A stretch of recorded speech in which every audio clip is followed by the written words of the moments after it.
Good afternoon from historic Haworth. It's John again with our weekly tea adventure.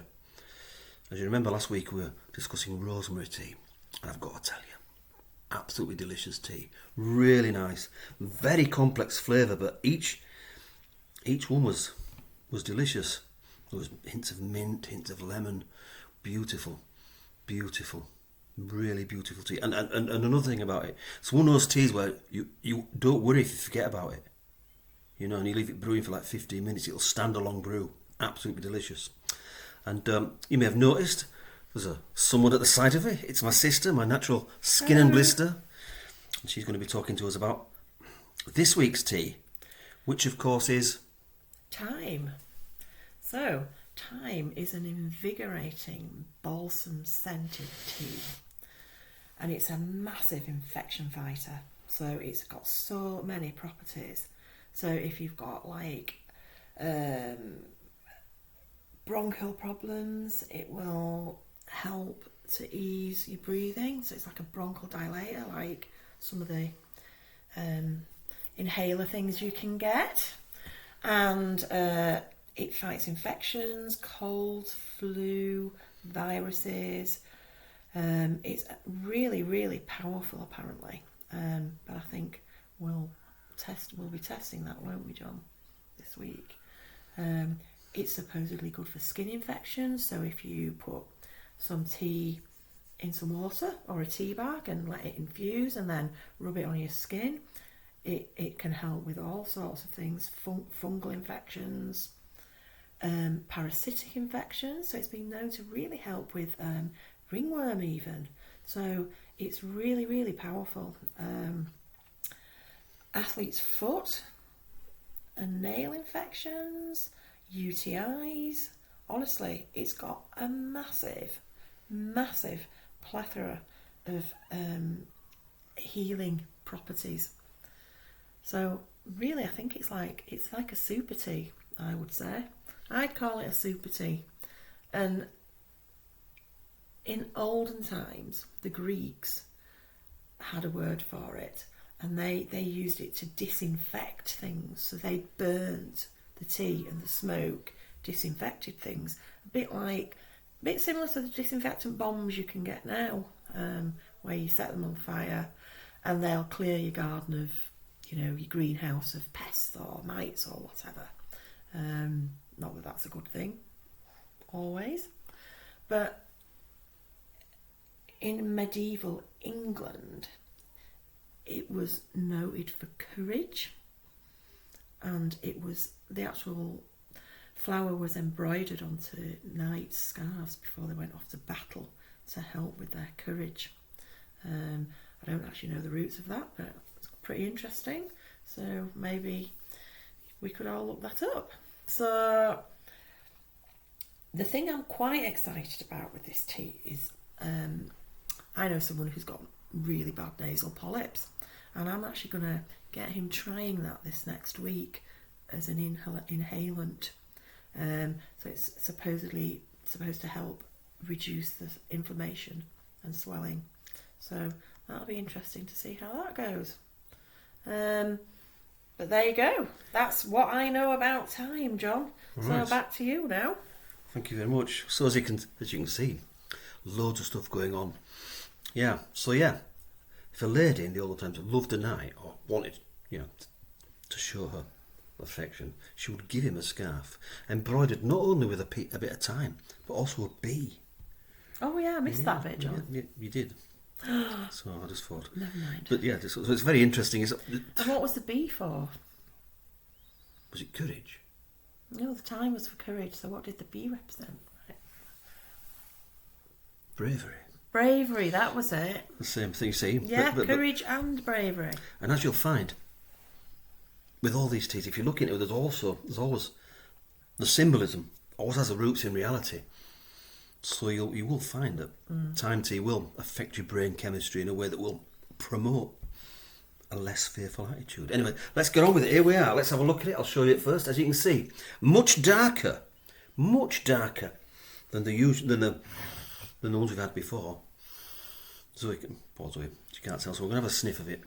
And instantly, it's just That smoky. It is. If you're a fan of black tea, it smells very much like Lapsam, the Lapsam Souchong, smoky tea. I'm getting very earthy notes from this, Johnny. Yeah.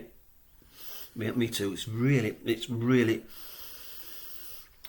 and yet, just not unpleasant at all.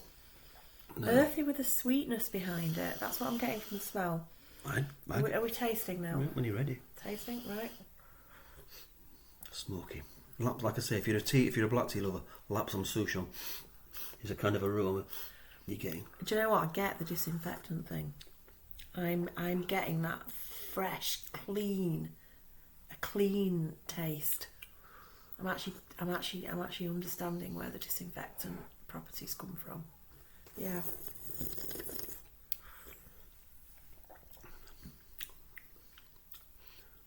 There's like almost a floral disinfectant. It's like almost a floral back taste. You can taste that thyme. It's not unpleasant at all. It's not unpleasant at all. I'd actually go and say it's nice. It's actually nice.